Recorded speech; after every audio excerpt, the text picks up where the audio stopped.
There was a bit more to this than I expected. No surprise there though, I guess. I did find an attachment point to put a chain to pull the engine. So I went ahead and did that and took a bolt and screwed it into one of the mounts up front. I'm getting ready to take the fan off because I'm sure I'm going to be swinging all over the place and I'd rather not ruin it. On this side, I went ahead and took the power steering pump off, kind of swung it out of the way a little bit. Once the engine gets up, then I'll make sure that's out of the way. A couple things that I did underneath the car. Take a look here. I did take the axle off, or I'm sorry, the drive shaft. Those bolts were really easy to pop out, and drive shaft came out just fine. I also took the exhaust out. I did, however, have to just cut the exhaust because where they attach to the headers, those bolts are just so rusted on there, there was no way I could get to it. So I just took a portable bandsaw and zipped those off. Right now I do have a floor jack holding up the transmission, and I did leave a mount on the bottom of the transmission there. I did take the brace off though.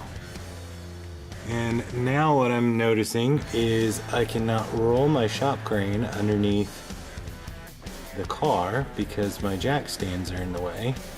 So what I'm going to have to do is jack up the front end, move the jack stands probably, I don't know where, make sure they're out of the way. And that way I can hook up the hoist and work on getting this engine out. I also disconnected everything from the transmission, and I took the shifter linkage out and disconnected that, so there shouldn't be anything left that could catch on anything. We'll see how it goes. Alright, let's hold on to our butts.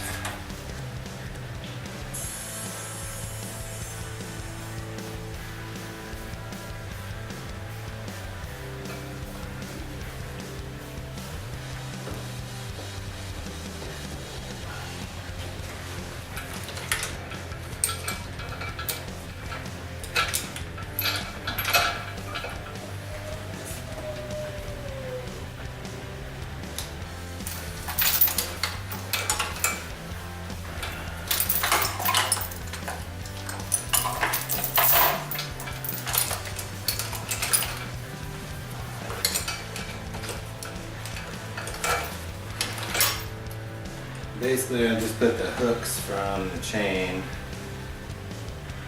in the spot where the chain won't slide as it's going up and down. Now, if I can only find my bar, raise and lower like that. Alright, let's see how bad this is.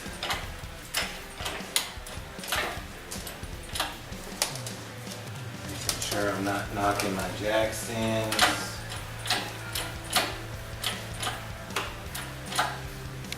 Tension. I still have the transmission jacked up just a little bit. Let's see what I'm getting. Oh, well, there goes the distributor. That probably would have made sense to go ahead and remove that. Sometimes it's awesome being a dumbass. But, oh well.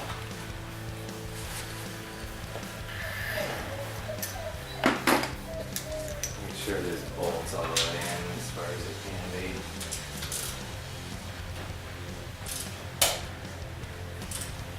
Might be some more plastic flying from that.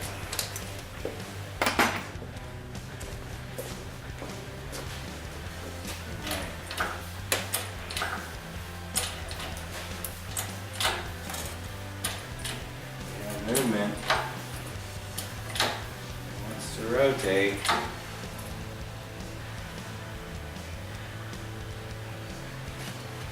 We're gonna go ahead and set her back down. I forgot to take the fan off the rest of the way.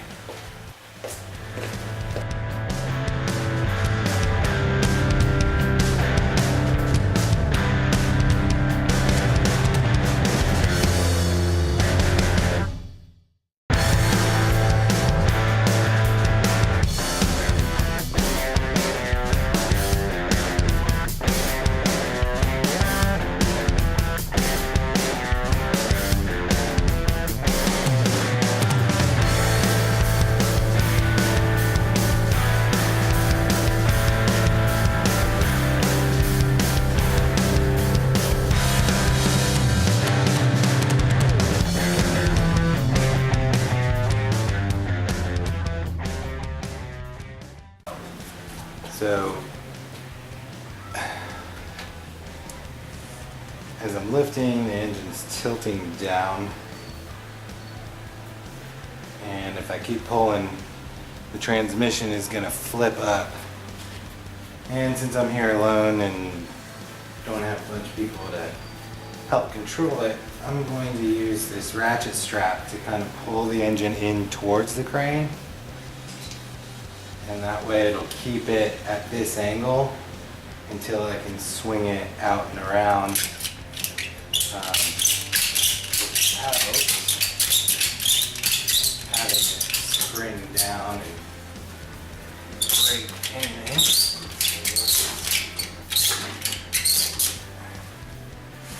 Ratchet this here.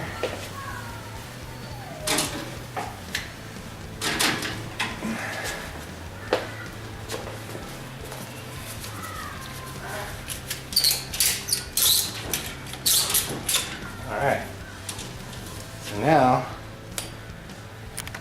if we can take a look in here, I've got the transmission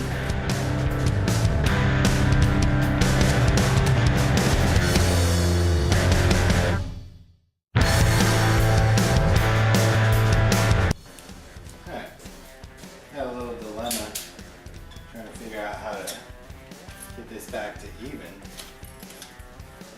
So I ended up just getting one more ratchet strap, and then basically not tightening it all the way. So I had one that was already connected, holding it back, and then I attached the second ratchet strap to that had some slack in it, and then popped the first one just to let it go in increments, and then worked it back and forth until it came out. Because I figured if I had just popped the first one, then I was worried that it was going to swing and punch the end of the transmission through the firewall. And that's the last thing I wanted to do, because I already broke one thing today.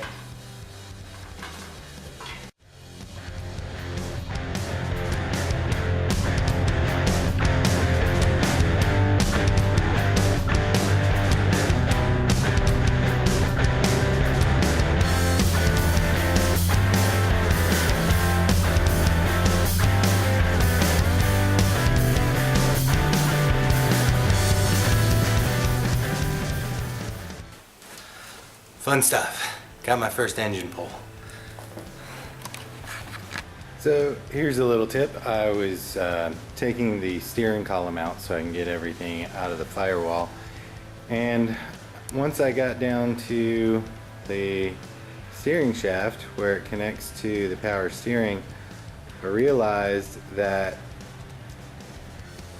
I didn't know how to get it off. So I posted a question on a Facebook page called Mopar Swap and Share, and everybody just let me know that it's super easy. All you gotta do is punch the roll pin out.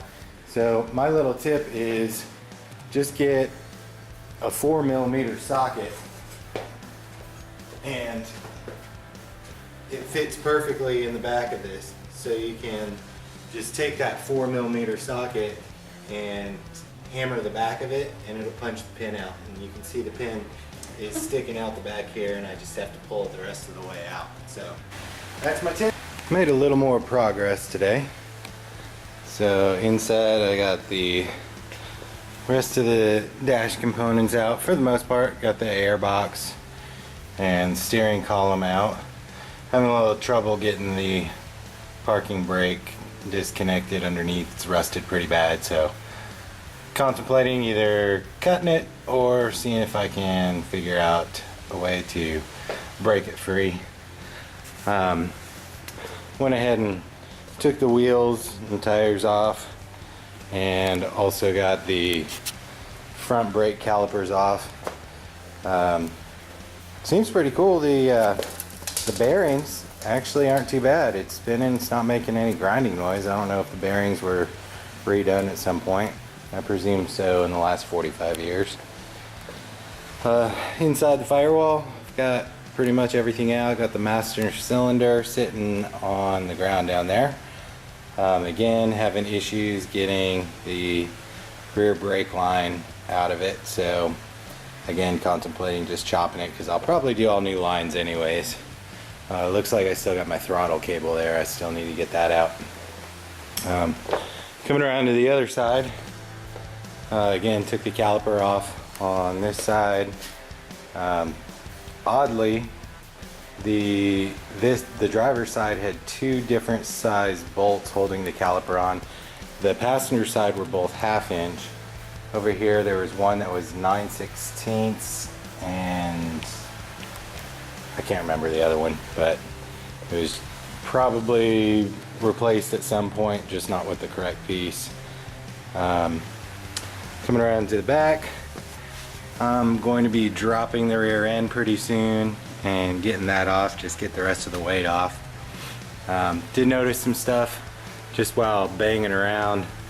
There is a lot of Bondo on the back, so obviously somebody tried to fix this at one point and didn't do a really good job of it, because it rusted like crazy. So I don't know if they just didn't get it cleaned up inside or what.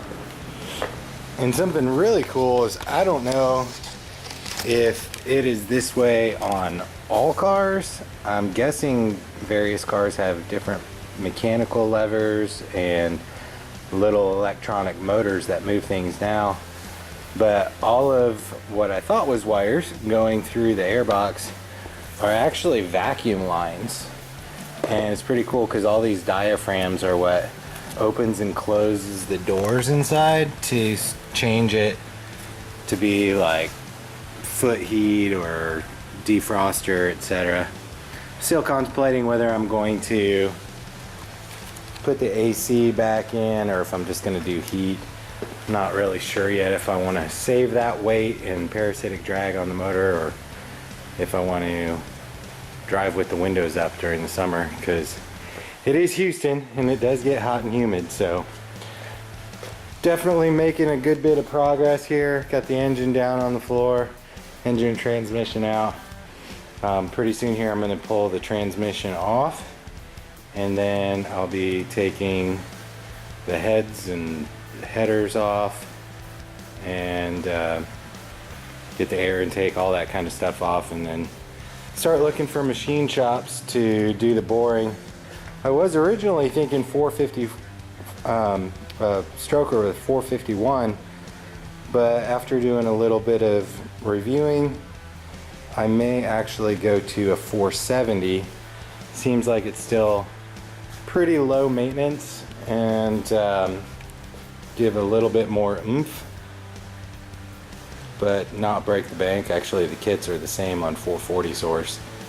So definitely coming along. Luckily I had this week off so I could play around a lot with this, and I got quite a bit done in basically about, I don't know, I want to say maybe 30 hours of work. Got it from a running vehicle to where it is now. So stay tuned. Don't forget to like and subscribe, and let me know in the comments if you have any tips, tricks, or ideas on what I should do with the motor. Anything that you'd like to see, let me know. Thanks for watching.